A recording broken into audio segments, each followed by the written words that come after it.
Thank you very much.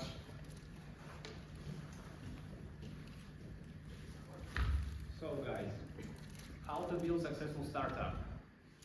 As you can see, it's not that easy. And I want to tell you a little bit about myself. So I'm a work courier. I'm kidding. No, I worked in 4 international companies and also built 3 startups.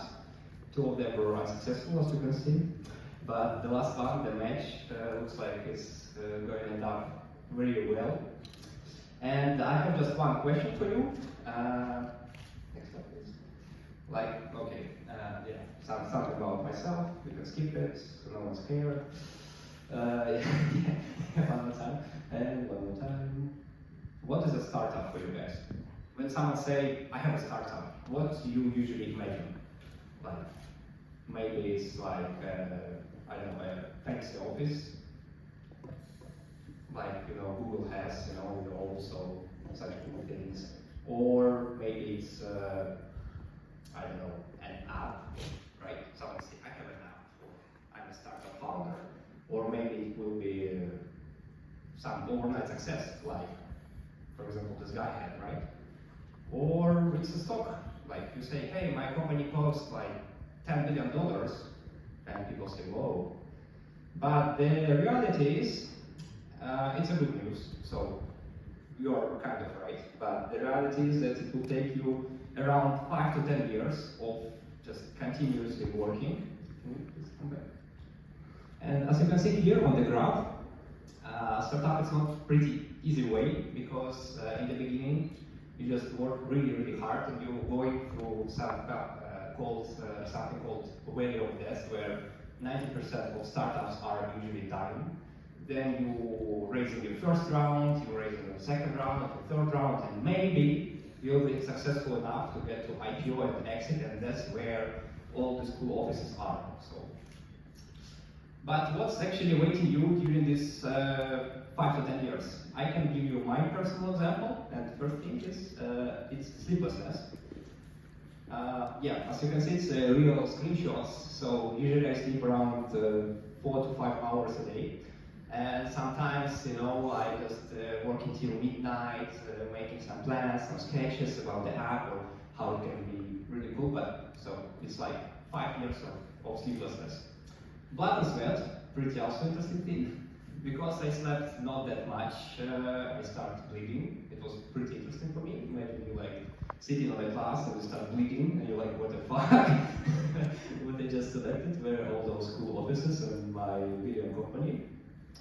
And of course, rejections, guys. Every day you will get thousands of rejections, and it's normal for you. 10 times a day I'm here RC, no one's cared about your startup, or your startup is shit, and you should be standard. Sometimes it's really, really bad, and you should have your internal power to stand up and continue to do what you do. And yeah, this is just an example, it's a check, but no worries, I'm getting those emails every day, a lot. And a little bit about the startup statistics. 90% of startups, or can you raise your hand if you have a startup, please? Okay, so we have one. Cool, thanks. And who wants to build a startup? Maybe in the future. Okay, so it's better. So guys, I have bad news for all of us. Probably you'll not have done well from the first attempt, but you can improve it by learning what you do. And today I want to give you some small tips to avoid my mistakes, so that your journey took shorter and you'll be more effective. Let's jump into the beginning of the startup life. So, as you can see here, in the beginning you have some idea, so I want to change this world, I see this problem on the market and I want to solve it. Then you have this, excitement, you're like, wow, you're going to your friends to tell them how cool you want to build, how cool problem you want to solve, and then they're telling you, yeah, that's great. Then you start building it, and here, as you can see, where all problems are starting to come, So you experimenting a lot, your app is not working really well as you expected. The investors, they're not giving you money that fast as you expected. Your team also telling you that, so bro, we don't want to work for you for free anymore, so please pay us, and that's where all the problems are coming. case you will build everything correctly, you can bypass this moment and start scaling. Let's talk about the startup itself. What is startup? A lot of people say it's like app, or it's like it's marketing, or it's platform. But no, in the core, it's a problem that you are solving. Like in the core of the business, what you are doing actually, you are solving someone's problem, and they are paying you for that. You know, that's the main idea. Oh, everything's fine. Or another delivery because arrived. No worries. Okay, so yes, and you should think about the problem first. What problem are you solving right now? And I'm going to show you this graph. So imagine this is the problem, and this is potential solutions that exist for this problem. And those guys, as we call them customers, are ready to pay you to solve their whole problem. And usually on the market already exist some solutions. So some guys already came up with potential solution, how to solve someone's problem and get money for that. And what you should do, you should come up with better solution than that your competitors have, so that people pay you instead of the competitors. And in the beginning, I recommend you to have several hypotheses. So app itself, it's not the solution. App itself is like already final product. You know, you solving someone's problem. And in the beginning, I recommend you to have several potential ideas how to solve someone's problem, and don't really focus on one single solution. And you have to test them really quick and really good, and right now I can teach you a little bit how to do this efficiently. So once you have your solution, you go to the market and start testing it and getting the feedback. A lot of startups are dying because after they build the product, they immediately start, after they have ideas, they start to build the product, which is like a big mistake. So before start building a product, you should make a good research about the customers, about the competitors, to validate if it worth to spend your time or not, or better to maybe switch or pivot it. That's the classical approach, probably the bad one. My 2 startups crashed because I followed this approach. So first of all, you kind of came out and say, okay, if we build this app, they will for sure come and buy it, or they will for sure use it. No fucking way. So no one will use your app as you expected. So you are not doing R&D, you already working on your final product, so you're not posting MVP, you're trying to improve it, and not letting it go to the market. Or you just push it to the market and see what's going to happen, which is wrong. What I do recommend you, it's so-called willingness to pay approach. What does it mean? It means that before you build the whole product, before you invest enormous amount of time to the product and enormous amount of time of your team to build the product, first you trying to understand if the customers are willing to pay for this product or not. How to do this? It's pretty simple, and I want to tell you one cool story. It's from IBM company. In 17th, they already start thinking about the speech recognition technology, and they were thinking, okay, what if we'll just put a monitor and just a microphone, and our users will go start talking, and the computer will understand what about they talking and print immediately. What you just told them. But at this time, this technology would take them a lot of money to develop. So they decided to go another way. They organized a conference. They put a microphone, a monitor, and invite all the users to come and start just test this technology. And guess what? Users came. So they just started talking, and the computer showed them the text that they just talked. And everyone was like, whoa, fuck, it really works, it exists. But the reality is that behind the wall where the computer was standing, there were a woman in a headset, and she listened everything carefully and typed manually. So they faked the whole technology. It didn't exist, but the customer got what they wanted. And in the end of the day, IBM realized that it's not worth to invest in this technology because their users told them that, yeah, it's cool, but after 10 minutes, I'm tired to talk, so I would better use a keyboard, and at the same time, I can't in the office discuss some confidential stuff in the microphone because my colleagues will get to know it. And just in one day, they think a lot of years of development and they cancel this technology like this. And I highly recommend you, when you have your idea, to make something like IBM did. So they kind of fake the technology, get the real feedback from the user, and ask them for money, because the most importantly, it's not what people would tell you about the product, but what they would do. Would they really pay for your product or not? Because you probably experienced this when you come to your friends, you're telling them your idea, and they will tell you, yeah, go for it, for sure, you'll buy it, and once you have it, no one will buy it, because, words mean nothing, action means, like, everything. I can give you an example with my startup, for example. We have an app, like the match, and give you the QR code in the end. And when I present my app to my friends, and they tell me, yeah, Arsenio, it's a cool app, but if they're not downloading it, that means that they are lying. So I only believe to the words which goes together with actions. The same thing with the money. So, and after you test your hypothesis, you should learn from it, you should get the real feedback from the users, because usually you'll get a lot of we don't like it, or it's not what we expected. And you should differentiate those guys into two types of groups. Is it your potential customers, or if it's just everybody else? So if it's everybody else, you shouldn't really listen to them, but if it's your potential customers, please listen 2 times more carefully, because they are actually going to pay you, and what they're telling you is pretty important stuff. So, product fit. Usually we divide this into 3 steps. First, you have your idea, then you have the solution, potential hypothesis, how can you solve this problem. Then you start doing the product solution fit, product market fit, and business model fit. And in the end, you get in the startup, and this is the moment where you start use 100% of your potential to work on the platform. So let's go through each of the steps. Product solution fit is what I just told them. So you really try to understand if people are going to pay for a solution or not. If they are telling you that it's cool, but they're not paying, so don't listen to them and start to continue to test other hypotheses.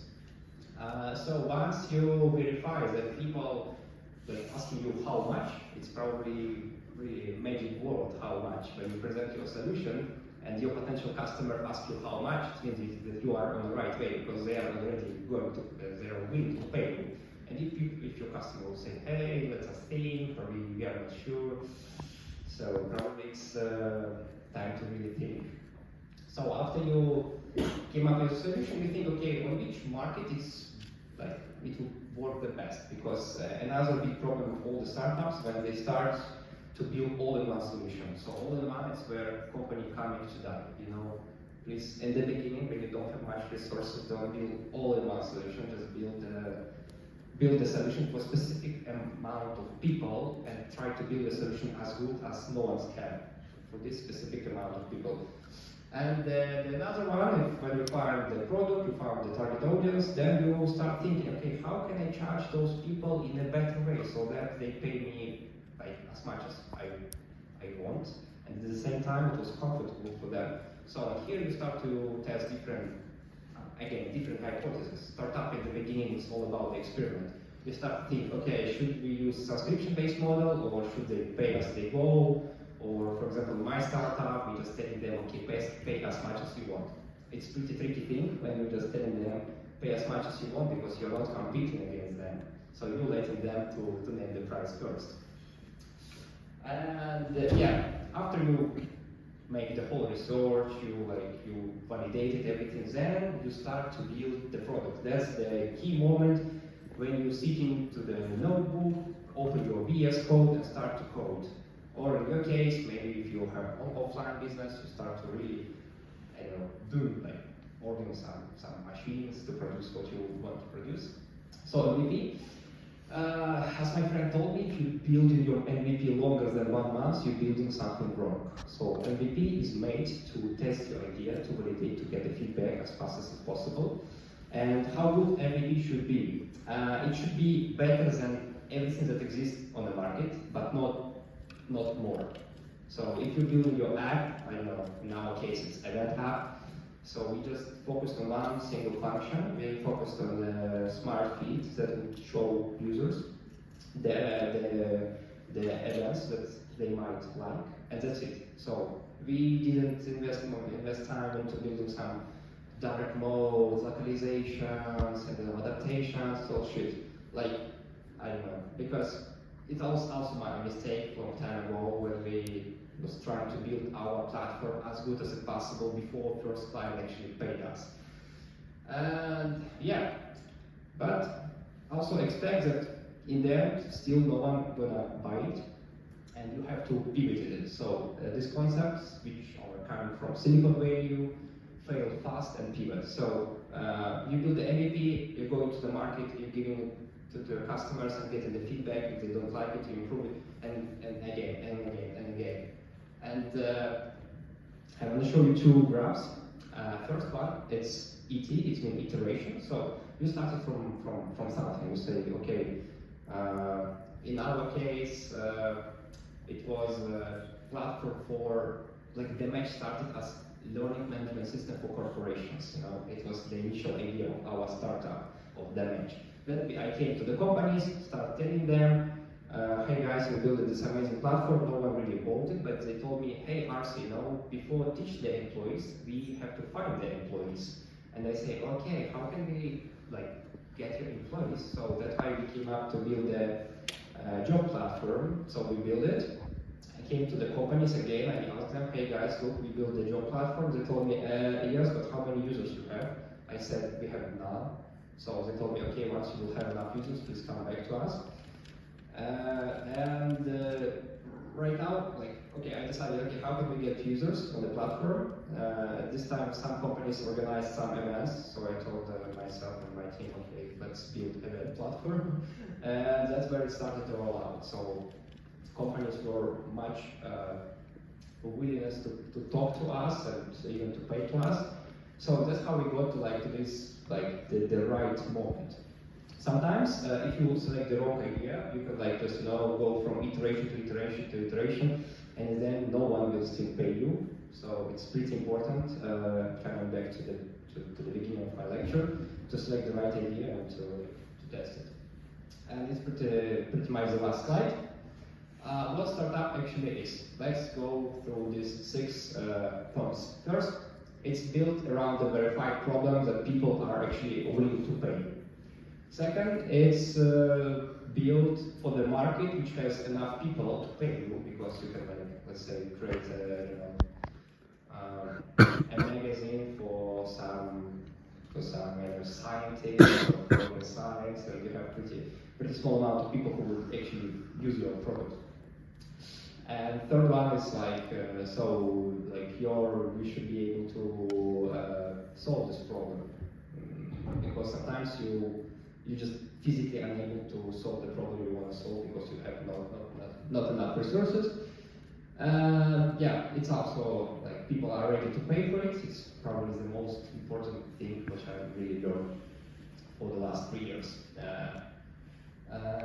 have the strategy and you have the team who is willing to help you to build this, because you can't really build everything alone. Of course, in the beginning you start alone, but unfortunately, when things start getting complicated, you have to ask your friends to help you, like in my case. And those teams should be really problem-driven and solution-driven, because what I do right now in my startup, when some people want to join the startup, I ask them, okay, how do you have the same problem or that we are solving or not? Because the best thing that you can do when you hire someone is to hire someone who actually understands the problem that you are solving, and they have their own, they have also this problem. And by working with you, they are solving this problem for them as well. And yeah, it's pretty much the same. So this is the QR code. It's a QR code for our Damage app. So if you download today, we will give you the premium account. If not, so next year you're all gonna pay us. I'm kidding. Yes, and that's it from my side. Thank you very much.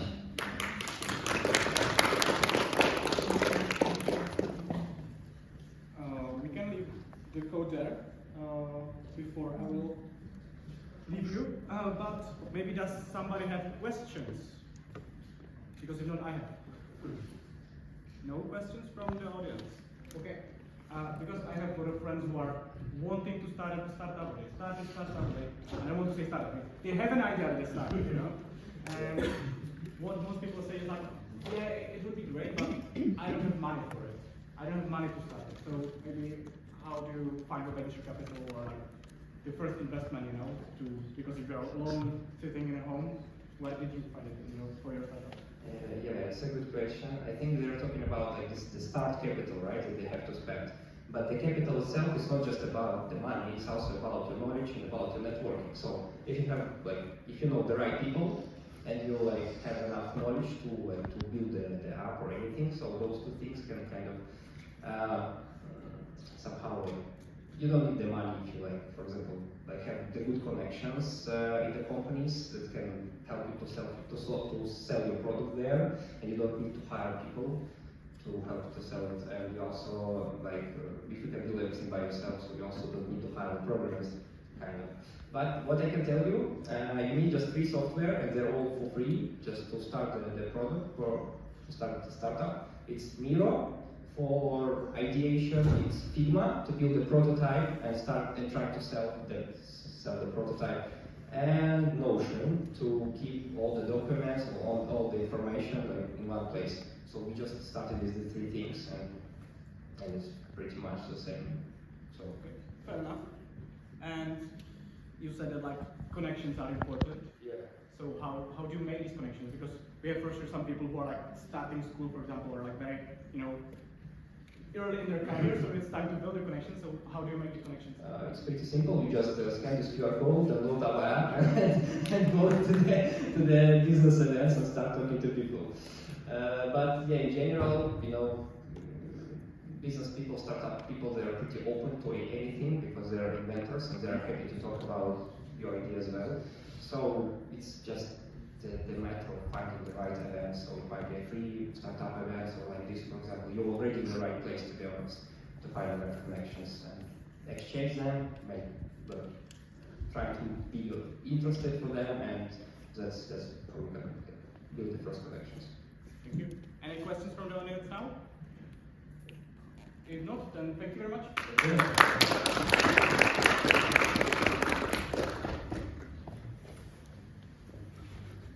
Go enjoy your lunch. So,